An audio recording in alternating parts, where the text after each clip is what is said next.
ಇನ್ನೊಂದು ಕಡೆ ಆರೋಗ್ಯ ಸಚಿವರಾಗಿದ್ದ ದಿನೇಶ್ ಗುಂಡೂರಾವ್ ಅವರ ಹೆಸರು ಸಚಿವರ ಪಟ್ಟಿಯಲ್ಲಿ ಮೊದಲ ಪಟ್ಟಿಯಲ್ಲಿ ಇರಲಿಲ್ಲ.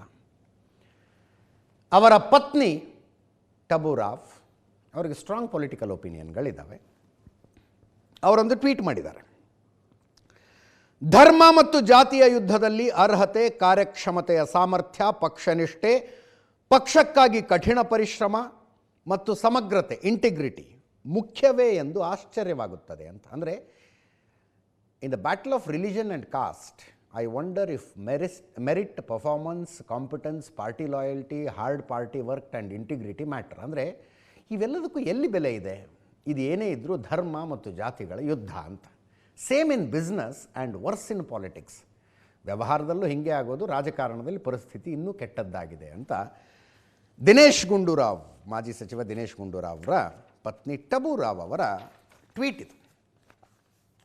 ಅದೇ ಸಮಯಕ್ಕೆ ದಿನೇಶ್ ಗುಂಡೂರಾವ್ ಅವರು, ನಾನು ಸಚಿವ ಸ್ಥಾನದ ಆಕಾಂಕ್ಷಿನೂ ಅಲ್ಲ, ನನಗೆ ಯಾವ ನಿರೀಕ್ಷೆಯೂ ಇಲ್ಲ, ಸಚಿವನಾಗಿ ಒಳ್ಳೆ ಕೆಲಸ ಮಾಡಿದ್ದೀನಿ, ರಾಜಕೀಯ ಇರುತ್ತಲ್ವ, ಸಮಸ್ಯೆ ಬಂದಾಗ ಕೂತು ಇತ್ಯರ್ಥ ಮಾಡ್ತಾರೆ ಎಂದಿದ್ದಾರೆ. ಅದನ್ನೂ ಟಬೂರಾವ್ ಅವರು ಶೇರ್ ಮಾಡ್ಕೊಂಡ್ರು ತಮ್ಮ ಸೋಷಿಯಲ್ ಮೀಡಿಯಾದಲ್ಲಿ. ಅಂದರೆ ಇಷ್ಟು ಪಕ್ಷನಿಷ್ಠ ನಮ್ಮ ಯಜಮಾನರು ಅನ್ನೋ ಥರ.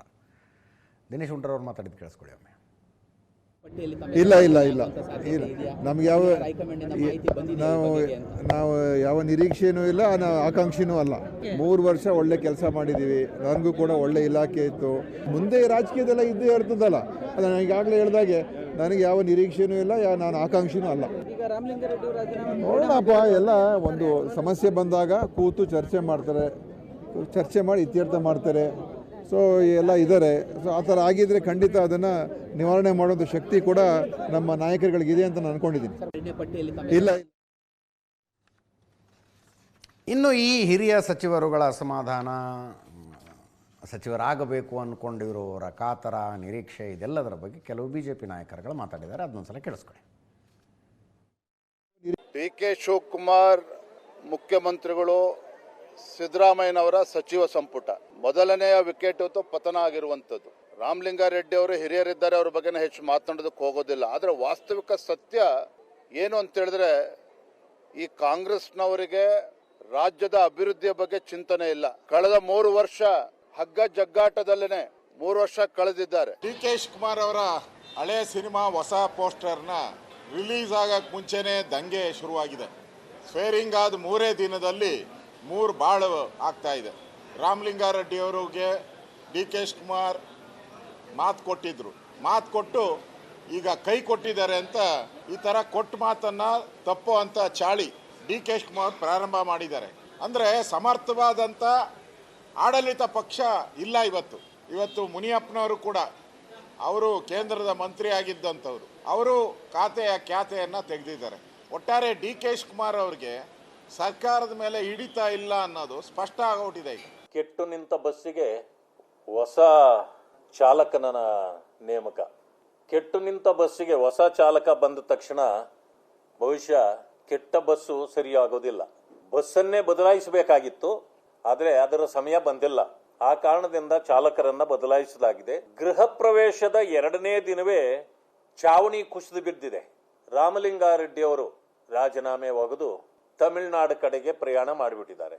ಅದರ ಜೊತೆಗೆ ಮಾನ್ಯ KH ಮುನಿಯಪ್ಪನವರು ಕೂಡ, ನನ್ನ ಹಿರಿತನಕ್ಕೆ ಗೌರವ ಸಿಕ್ಕಿಲ್ಲ, ಈ ಫುಡ್ ಡಿಪಾರ್ಟ್ಮೆಂಟ್ ಅಲ್ಲಿ ಸರಿಯಾದ ಫುಡ್ಡೇ ಸಿಗ್ತಾ ಇಲ್ಲ ಅನ್ನೋ ಬೇಸರ ಆಗಿಬಿಟ್ಟಿದೆ ಅವರಿಗೆ. ಅದರ ಜೊತೆಗೆ ಇದು ಜಾರ್ಜ್ ಅವರಿಗೂ ಕೂಡ ಇಷ್ಟ ಆಗಿಲ್ಲ. ಕಾಂಗ್ರೆಸ್ ಪಕ್ಷ ವರ್ಟಿಕಲಿ ಸ್ಪ್ಲಿಟ್ ಆಗಿಬಿಟ್ಟಿದೆ. BK Congress, DK Congress, MK Congress. Interestingly ಪ್ರಧಾನಿ ನರೇಂದ್ರ ಮೋದಿಯವರು ಕರ್ನಾಟಕದ ಮುಖ್ಯಮಂತ್ರಿ ಬದಲಾವಣೆಯ ವಿಷಯವನ್ನು ಪ್ರಸ್ತಾಪಿಸಿದರು. ಅದು ಎಲ್ಲಿ? ಗುಜರಾತ್ನಲ್ಲಿ, ಅವರ ತವರು ರಾಜ್ಯ ಸೂರತ್ನಲ್ಲಿ ನಡೆದಂಥ ಒಂದು ಕಾರ್ಯಕ್ರಮದಲ್ಲಿ.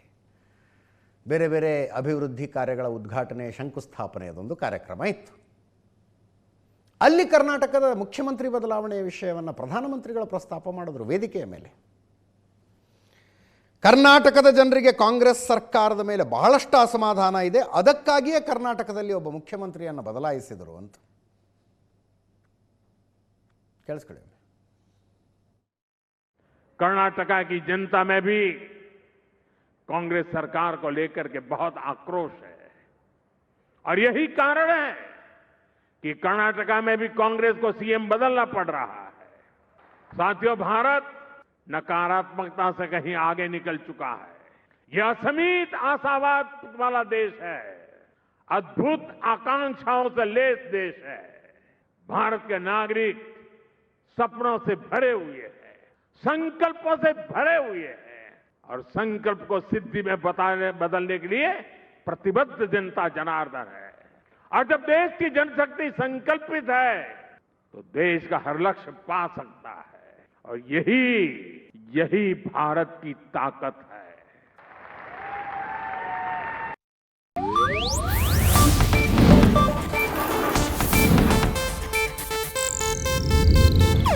ಇದು ಏಷ್ಯಾನೆಟ್ ನ್ಯೂಸ್ ನೆಟ್ವರ್ಕ್ ಪ್ರಸ್ತುತಿ.